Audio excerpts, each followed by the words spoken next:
Reserve bank of India தொடர்ந்து இந்தியாவில செயல்படுற எல்லா வங்கிகளையுமே கண்காணிச்சுக்கிட்டே வராங்க. குறிப்பா அந்த வங்கிகள் ஆர்பிஐயோட கைட்லைன்ஸை மீறாங்க அப்படின்னாலோ, இல்ல ஏதாவது ரூல்ஸை வயலேட் பண்றாங்க அப்படின்னாலோ, இல்லைன்னா வாடிக்கையாளர்களுக்கு கொடுக்க வேண்டிய சர்வீஸ்ல இவங்க மிஸ்லீடிங்கா ஏதாவது பண்றாங்க அப்படின்னாலோ, அந்த வங்கிகள் மேல கடுமையான நடவடிக்கையை தொடர்ந்து எடுத்துட்டு வராங்க. ஸோ இதன் ஒரு பகுதியா தான் சமீபத்துல பந்தன் பேங்க் மேல ஆர்பிஐ கிட்டத்தட்ட 45 லட்சம் ரூபாய் வரைக்கும் ஃபைன் போட்டிருக்காங்க. அப்படி பந்தன் பேங்க் என்ன தவறு செஞ்சாங்க, ஆர்பிஐ ஏன் அவங்க மேல இவ்வளவு பெரிய பெனால்டி விதிச்சிருக்காங்க அப்படிங்கறதெல்லாம் இந்த வீடியோல டீடைலா பார்க்கலாம். ரிசர்வ் பேங்க் ஆஃப் இந்தியால இருக்கிற எல்லா வங்கிகளையுமே தொடர்ந்து கண்காணிச்சுக்கிட்டே வருவாங்க அப்படின்னு பார்த்தோம். அப்படி இருக்கும்போது நிறைய வங்கிகள் மேல ரிசர்வ் பேங்க் ஆஃப் இந்தியா தொடர்ந்து அவங்களோட ஆய்வுகளை நடத்திட்டு வராங்க. கடந்த மார்ச் 2004 வரைக்கும் இருக்கக்கூடிய பந்தன் பேங்கோட நிதி நிலைமையை ரிசர்வ் பேங்க் ஆஃப் இந்தியா ஆய்வுக்கு உட்படுத்துறாங்க. அப்படி ஆய்வுக்கு உட்படுத்தும் போதுதான் சில முக்கியமான தகவல்களை ரிசர்வ் பேங்க் ஆஃப் இந்தியா கண்டுபிடிக்கிறாங்க. இந்த விஷயங்களுக்காக தான் இந்த ஆய்வுல Bandhan bank reserve bank of இந்தியாவோட நிறைய ரெகுலேஷன்ஸை வந்து வயலேட் பண்ணிருக்காங்க, சட்டத்தையும் மீறி செயல்பட்டிருக்காங்க அப்படிங்கிற மாதிரியான குற்றச்சாட்டுகள் வைக்கப்பட்டிருக்கு. அதனாலதான் அவங்களுக்கு 45 லட்சம் ரூபாய் வரைக்கும் ஃபைன் போட்டிருக்காங்க. அது மட்டும் இல்லாம பந்தன் பேங்க் இந்த மாதிரி ரெகுலேஷன்ஸை வயலேட் பண்ணிருக்காங்க அப்படின்னு தெரிஞ்சதுக்கு அப்புறமா அவங்க கிட்ட விளக்கம் கேட்டு ஆர்பிஐ நோட்டீஸ் அனுப்பியிருக்காங்க. அந்த நோட்டீஸுக்கு பந்தன் பேங்க் தரப்புல இருந்து போதுமான விளக்கங்கள் கொடுக்கப்படல அப்படிங்கிறதுனால இந்த 45 லட்சம் ரூபாய் அப்படிங்கிற ஃபைன் வந்து இம்ப்ளிமெண்ட் ஆயிருக்கு.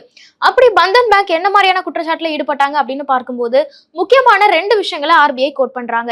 அதுல முதல் விஷயம் என்னன்னா, பந்தன் பேங்க் அவங்களோட ஊழியர்களுக்கு ஒரு கமிஷன்ஸ் மாதிரி கொடுத்திருக்காங்க. இது முழுக்க முழுக்க ரிசர்வ் பேங்க் ஆஃப் இந்தியாவோட கைட்லைன்ஸ்க்கு எதிரானது. சோ பேங்க் அவங்களோட ஊழியர்களுக்கு அன்அஃபிஷியலா இந்த மாதிரி கமிஷன்ஸ் எல்லாம் கொடுக்க கூடாது அப்படிங்கிறது ரிசர்வ் பேங்க் ஆஃப் இந்தியாவோட சட்டத்திலேயே இருக்கு.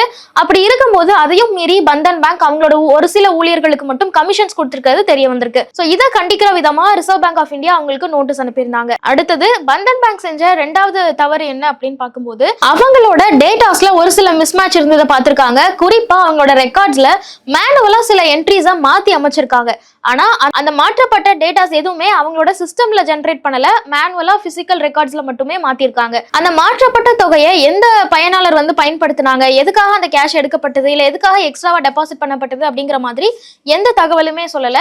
சோ ஒட்டுமொத்தமா பார்க்கும்போது மேனுவலா ரெக்கார்ட்ஸ்ல ஒரு சில மாற்றங்கள் இருக்கு, அது கம்ப்யூட்டரைஸ் பண்ணல அப்படிங்கும் போது அதுவும் சந்தேகத்தை எழுப்புது அப்படின்னு ரிசர்வ் பேங்க் ஆஃப் இந்தியா குற்றம் சாட்டியிருக்காங்க. சோ இந்த 2 விஷயத்தை பத்தியும் பந்தன் பேங்க் கிட்ட விளக்கம் கேட்ட போது சரியான விளக்கங்கள் கொடுக்கப்படல அப்படிங்கிறதுனால ரிசர்வ் பேங்க் அவங்க மேல கிட்டத்தட்ட 45 லட்சம் ரூபாய் வரைக்கும் ஃபைன் போட்டிருக்காங்க. அதே மாதிரி இந்த விஷயத்தை பத்தி பார்க்கும்போது இதுல பயனாளர்களுக்கு குறிப்பா வாடிக்கையாளர்களுக்கு எந்த ஒரு பின்னடைவும் இல்ல. வாடிக்கையாளர்களோட பணத்தை மிஸ்யூஸ் பண்ணிருக்காங்க அப்படின்னாலோ, இல்ல வாடிக்கையாளர்களோட பணம் எடுக்கப்பட்டிருக்கு அப்படின்னோ அந்த மாதிரியான எந்த விஷயமும் இதுல குறிப்பிடப்படல. பந்தன் பேங்க் அவங்களோட கவர்னன்ஸ்ல தான் சில தவறுகள் நடந்திருக்கு, ரிசர்வ் பேங்க் ஆஃப் இந்தியாவோட ரெகுலேஷன்ஸை வயலேட் பண்ணிருக்காங்க அப்படிங்கிறதுனால தான் இந்த மாதிரியான ஒரு ஃபைன் போட்டிருக்காங்க. சோ பயனாளர்கள் யாரும் இதனால பயப்பட வேணாம் அப்படிங்கிறதும் இதன் மூலமா தெரிஞ்சுக்க முடியுது.